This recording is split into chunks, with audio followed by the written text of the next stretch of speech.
គឺជាក្លោងទ្វារសាលតាំងពីពណ៌នៅទីក្រុងកោះពេជ្រជើងនឹងឆ្នាំ2026ណាហើយនៅពីមកក្លោងទ្វារចូលយើងឃើញការដាក់ផ្លែទុរេនធំលក់ក្នុងតម្លៃសមរម្យគឺ1គីឡូត្រឹមតែ 15,000 រៀលប៉ុណ្ណោះទុរេនរបស់ខ្មែរយើងពិតដាំនៅខេត្តមណ្ឌលគិរីណាហើយខ្ញុំបានភ្លក់ឲ្យអូយពិតឆ្ងាញ់មែនទែនផ្លែធំអស់ចាមែនទែនមួយអាចចង់មួយទៀតណាយ៉ាតើឥឡូវយើងចូលខាងក្នុងសាលពីពណ៌មើលយើងចង់ដឹងថាតើ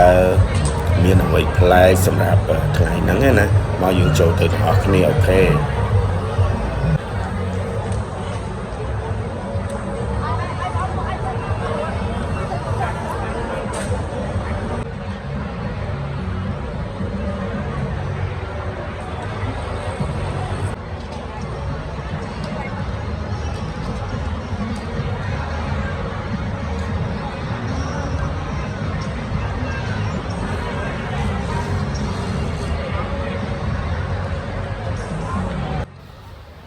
មនុស្សម្នាមកច្រើនណានាំបងប្អូនកូនក្មួយមកទិញរបស់របរញ៉ាំនំចំណីដែលជាចំណីអាហាររបស់ខ្មែរយើងពិតណាហ្នឹងហើយមានច្រើនណានៅក្នុងហ្នឹងយ៉ាស្រឡាញ់អីយើងទិញនឹងស្រឡាញ់អីយើងទិញនឹងទៅគឺរបស់ខ្មែរហ្នឹងយ៉ាហ្នឹងហើយទាំងអស់ហ្នឹងគឺជារបស់ផលិតផលរបស់ខ្មែរយើងពិតណាយ៉ា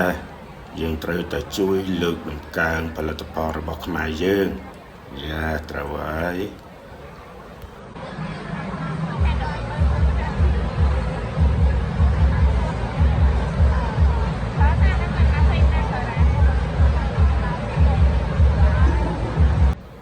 អូយគ្មានអីឆ្ងាញ់ជាងនំបញ្ចុកខ្មែរយើងទេលោកអើយលោកពិតមើលទៅគួរស្រក់ទឹកមាត់ណាយើងទិញហើយយើងនាំគ្នាញ៉ាំនៅតុចឹងទៅដូចមានសក្តីសុខណាម្នាក់ណា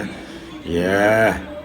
ការរៀបចំពីពណ៌នេះស្អាតមែនទែនគោរពកន្លែងទាំងអស់គឺស្អាតណាស្អាតមែនទែនបាទ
បាទហើយនៅក្នុងសាលតាំងពីពណ៌នេះគឺមានរបស់របរច្រើនណា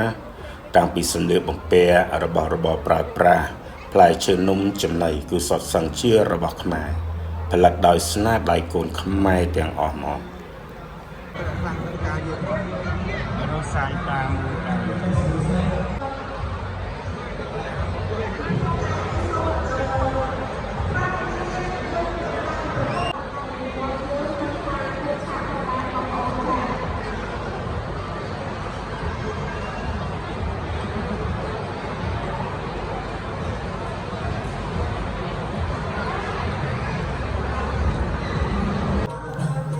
ហើយថ្ងៃនេះក៏មានការសម្ដែងរបាំឆាយ៉ាំរបាំប្រពៃណីដែលសម្ដែងដោយក្មួយពិតជាអស្ចារ្យណាស់និងចម្រៀងសម័យផងដែរបាទដូច្នេះ សូមអញ្ជើញតាមដាននៅសកម្មភាពទាំងអស់នេះដូចតទៅបាទសូមអរគុណ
បាទសូម